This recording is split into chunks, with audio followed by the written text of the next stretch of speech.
د افغانستان او افغانانو لپاره ښه خبر راورسېده. دوستانو نیوز پریس چینل ته مخ راغلاست کوم، هیله ده چې روغ او جوړ به یاستئ. ویډیو را سره تر پایه وګورئ، چینل در سره ضرور سبسکرایب کړئ. په مستقیم ډول د هغو افغانانو لاسنیوی کوو چې زیان یې ګاللی وي. UNDP د ملګرو ملتونو پراختیایي اداره UNDP وایي د سخاوتمندانه مالي ملاتړ په مرسته به وکړای شي چې په افغانستان کې په مستقیم ډول د هغو کسانو لاسنیوی وکړي چې ډیر زیان یې ګاللی وي.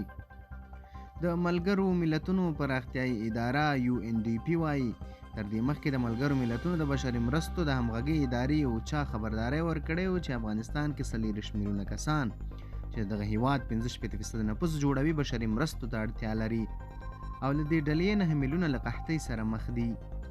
د ملګرو ملتونو ادارې او همکارانو یې وړاندوینه کړې وه چې افغانستان کې د 2022 میلادي کال په مخه له خلکو سره د مرستو لپاره 4.5 میلیارده ډالرو ته اړتیا ده.